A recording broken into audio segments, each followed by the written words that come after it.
warahmatullahi wabarakatuh. Salam sejahtera untuk kita semua. Perkenalkan, saya Cindy Alsana Revadi, dosen S1 Program Studi Teknik Industri, Fakultas Teknik Universitas Sumatera Utara.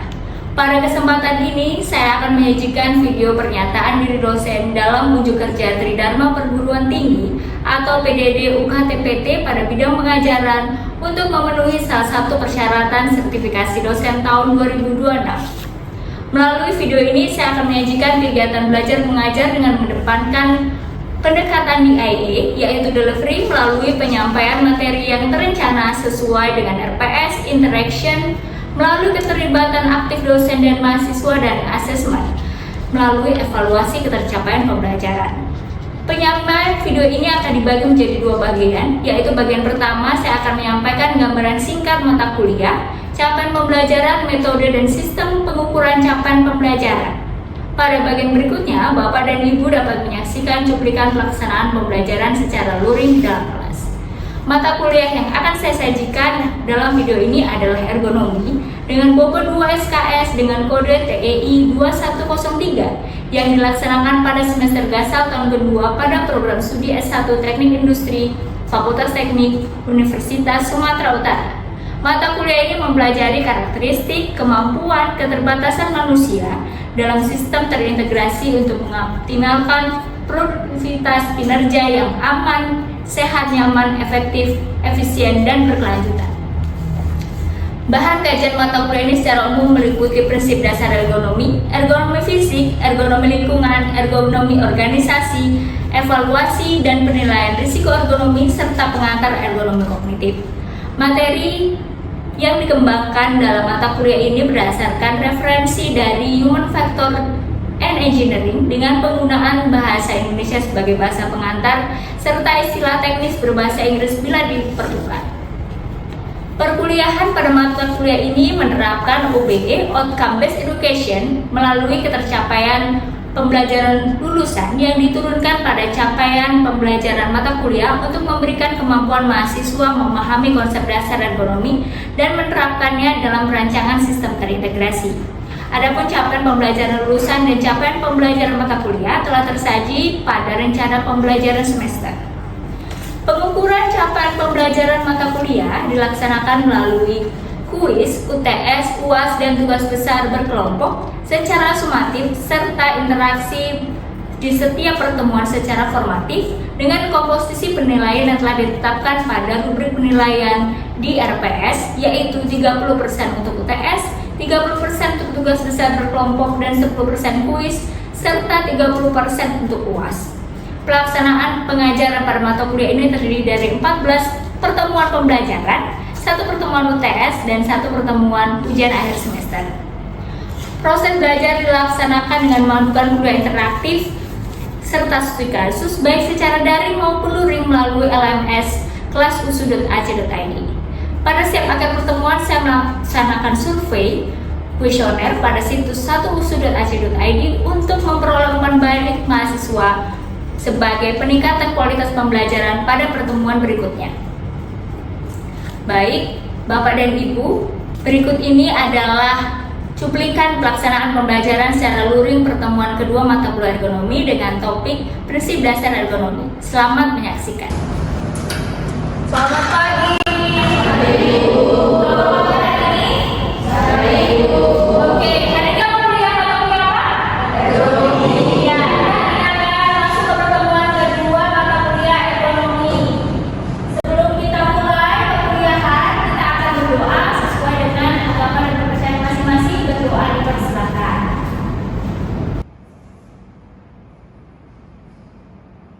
Berdoa selesai. Oke, silakan untuk melakukan presensi secara mandiri di situs 1usu.ac.id sebelum kita masuk penyampaian materi.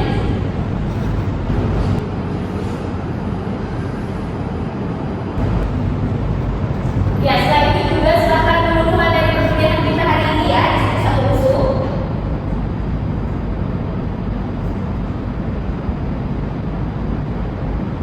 Ya, oke. Jika sudah selesai, mohon perhatiannya sebentar. Kita akan masuk ke mengingat kembali di pertemuan pertama kita sudah membahas rencana pembelajaran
penilaian adalah mampu menjelaskan definisi secara elemen sistem kerja serta hubungan dan kinerja sistem terpadu secara tepat dengan contoh yang relevan.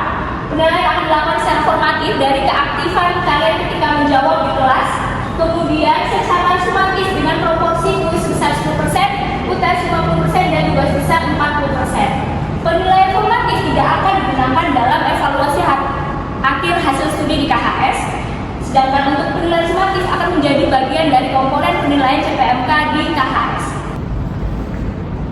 Referensi materi bisa kalian akses di perpustakaan, ya, ada 3 buah buku yang bisa diakses secara digital, yaitu dari RS Vision, kemudian Dijon dan Henry. Nah, ini adalah buku-buku yang berkaitan dengan Human Factor and Ergonomics. Ya, buku ini dapat diakses dalam bahasa Inggris maupun bahasa Indonesia. Oke, kita akan masuk ke sesi diskusi, yaitu ada sebuah studi kasus yang bisa kita analisis dari sebuah kejadian nyata untuk menerapkan prinsip ergonomi, ya. Silakan mengamati gambar berikut, ya, pelan-pelan, tidak usah terburu-buru. Diskusikan dengan rekan di samping kalian dan tanyakan kira-kira apa sih yang terjadi dan apa sih yang ingin disampaikan di gambar ini atau kejadian ini kepada kalian.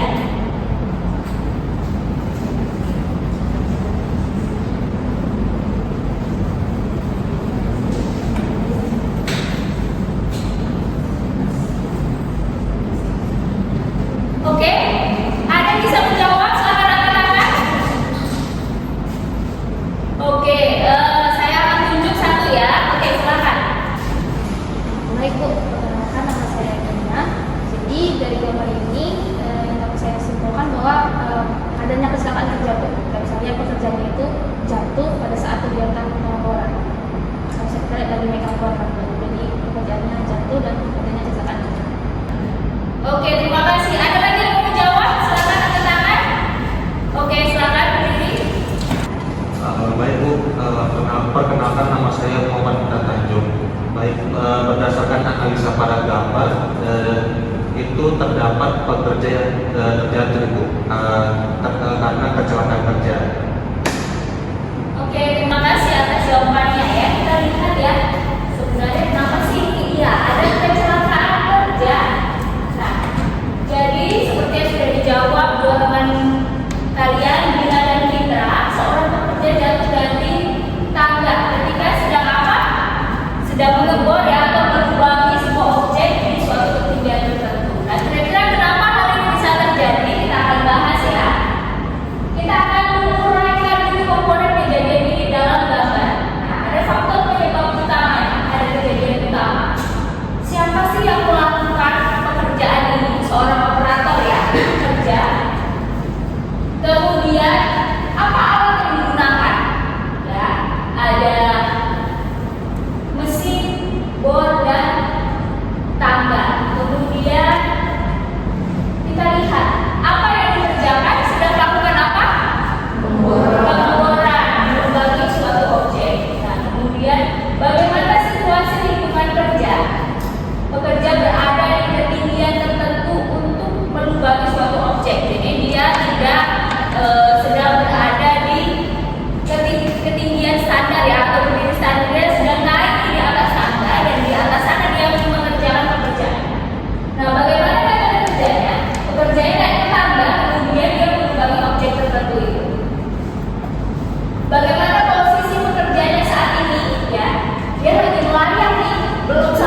rusak, ya kan?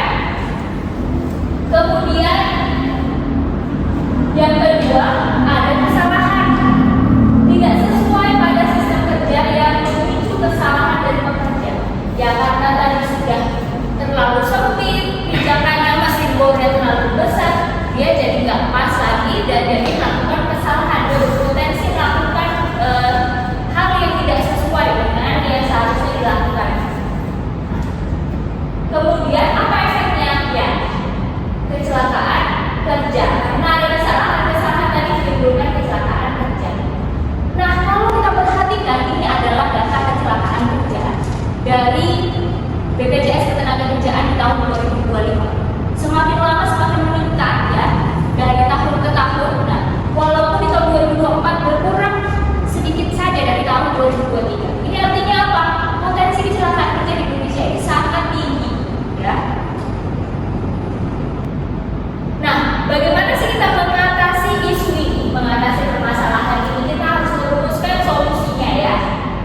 Tadi kita lihat ada ketidaksesuaian menimbulkan kesalahan dan menimbulkan kecelakaan. Nah, caranya bagaimana? Kita harus mengurangi dan mencegah ketidaksesuaian dalam sistem kerja yang terintegrasi. Bagaimana caranya? Pertama, kita harus memahami bahwa manusia itu unik. Setiap manusia punya perbedaan karakteristik baik fisiknya maupun non fisik ya, yang perlu diakomodasi dalam sebuah sistem terintegrasi. Inilah kenapa kita harus menerapkan prinsip fitting the task to the human. Menerapkan pekerjaan itu harus disesuaikan dengan kondisi pekerjaannya. Ya, ini disampaikan oleh Brandon di tahun 1990, bukan sebaliknya. Nah, inilah kenapa kita harus mempelajari ergonomi, ya. Oke, kita akan lihat apa sih buktinya bahwa manusia itu unik. Kira-kira ada nggak nih? Ya, coba saling lihat teman di sampingnya, ada nggak yang mirip teman saya di samping saya? Nah, silakan disampaikan. Ada nggak yang merasa mirip? Tidak ada. Oke, coba tangannya diulurkan.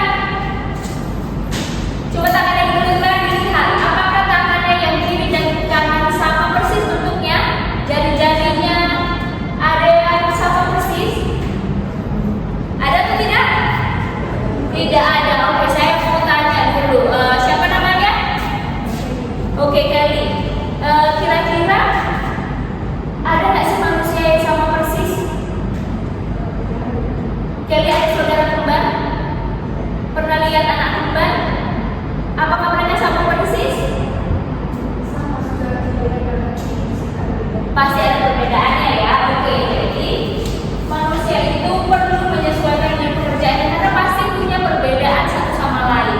Dalam setiap apa yang kita perlukan, apa yang kita kerjakan itu harus sesuai dengan siapa yang mengerjakan.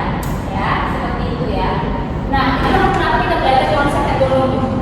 Ergonomi adalah disiplin ilmu antara manusia, ya, fokusnya di interaksi manusia dengan elemen-elemen lain di suatu sistem terintegrasi, suatu sistem kerja. Tujuannya apa sih? Supaya optimal yang dikerjakan, ya, kesejahteraan manusianya optimal, kemudian apa yang dihasilkan juga optimal, semakin produktif. Nah, itulah kenapa kita belajar ergonomi ya. Ini definisi ini dirumuskan oleh International Ergonomic Association. Jadi ini sudah menjadi bagian dari perumusan definisi ergonomi seluruh dunia ya. Nah, kita lihat sejarahnya. Di tahun 1857 ya, dicetuskanlah istilah ergonomi oleh Januszewski ya. Gabungan dari kata ergon ya artinya kerja dan nomos artinya ilmu sebagai dasar ilmu tentang kerja. Nah, kemudian di Perang Dunia Kedua, Perang Dunia ada berapa kali? 2 kali ya. Perang Dunia ada 2 kali. Ergonomi diterapkan karena butuh produksi massal alat perang, tapi harus efektif dan harus memperhitungkan keselamatan operator. Ya, kalau tidak selamat semakin berkuranglah jumlah penduduk mereka. Sudah perang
siapa di sini coba dilihat sepatunya sama ukurannya dengan teman sebangkunya ya di sampingnya, coba diperhatikan. Ada yang sama?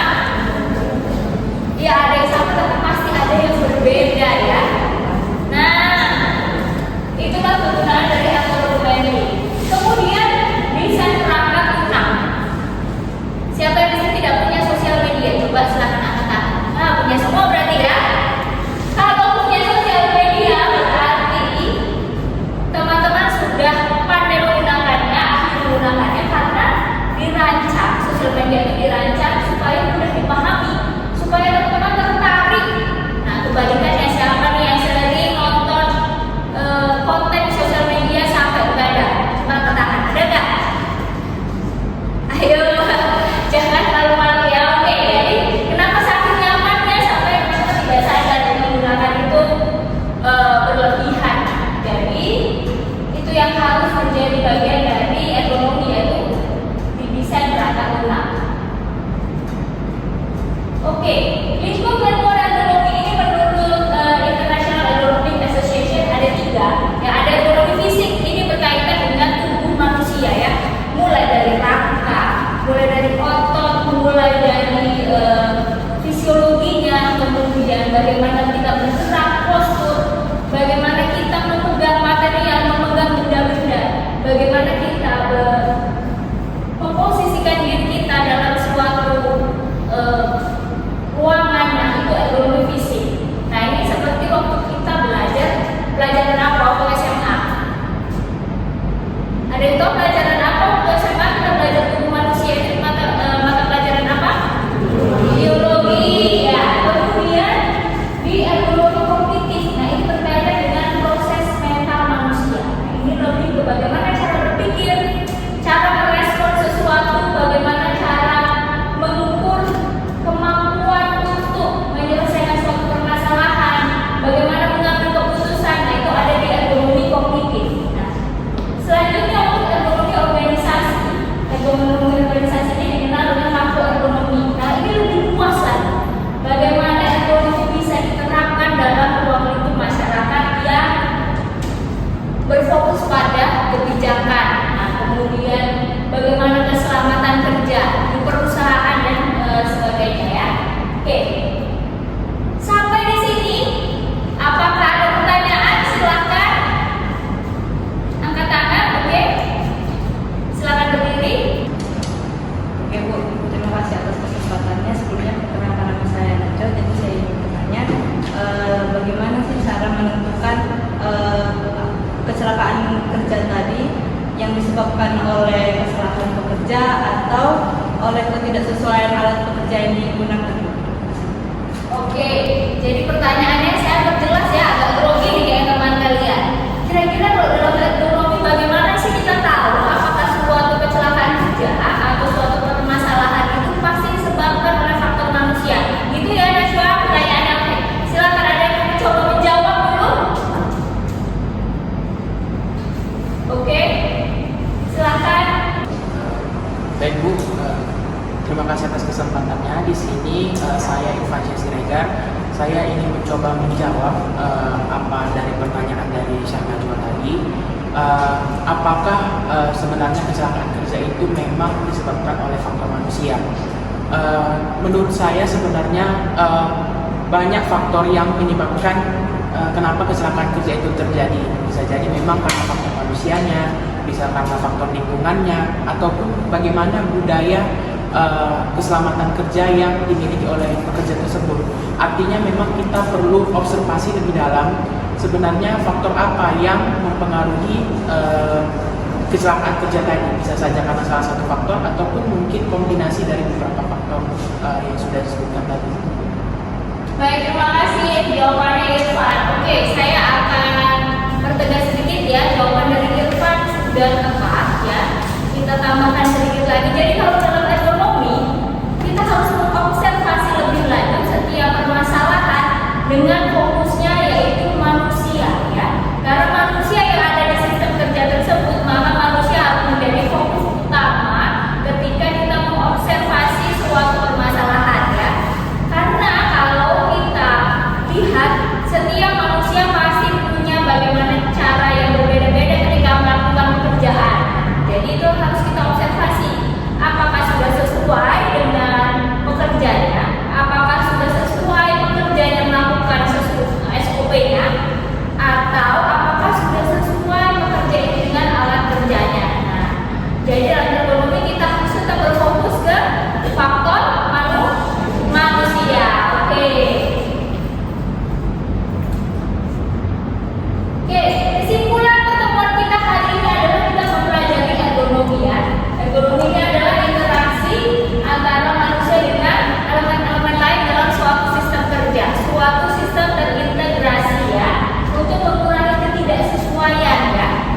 menyebabkan kesalahan dan kecelakaan kerja yang pasti akan membuat kerugian ya bagi perusahaan, bagi diri manusia itu sendiri.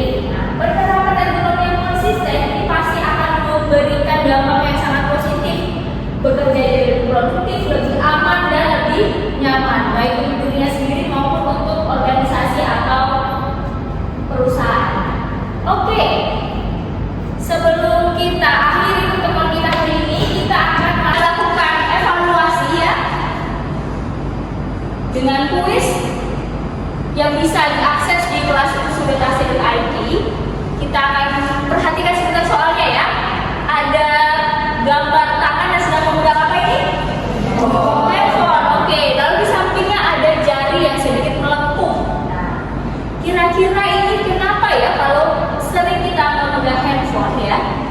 Ada cedera pada jari kelingking. Nah, silahkan dilakukan identifikasi faktor-faktor penyebab cedera tersebut dengan menerapkan prinsip ekonomi. Oke, silahkan diakses di kelas usu.ac.id di bagian tugas ya. Oke.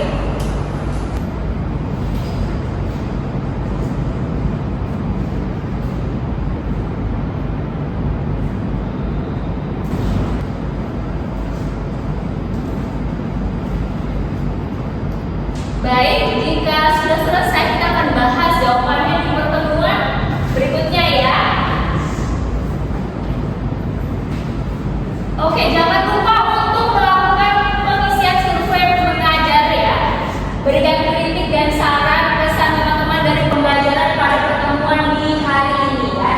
Nanti silahkan temukan jawabannya di satu usul di bagian survei mengajar. Jadi kritik, saran dan pesan yang teman-teman sampaikan akan menjadikan evaluasi untuk meningkatkan kualitas pembelajaran di mata kuliah ekonomi.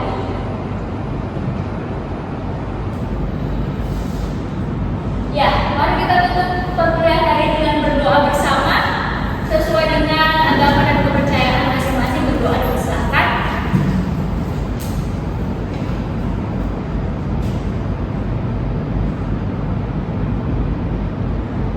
Berdoa selesai.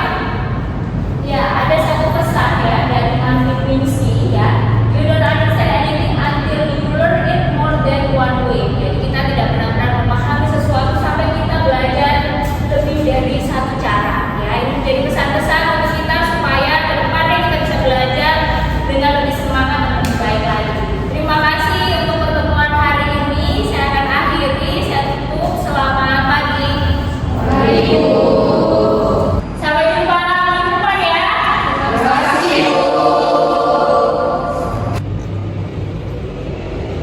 Demikian penjelasan singkat pelaksanaan pembelajaran pada mata kuliah ekonomi dan pelaksanaan perkuliahan di dalam kelas. Terima kasih saya ucapkan kepada Bapak dan Ibu Asesor Penilai serta Panitia Sertifikasi Dosen tahun 2026, Pimpinan Universitas Sumatera Utara, Program Studi S1 Teknik Industri dan juga Fakultas Teknik. Terima kasih kepada rekan sejawat serta mahasiswa yang telah berpartisipasi pada kegiatan ini.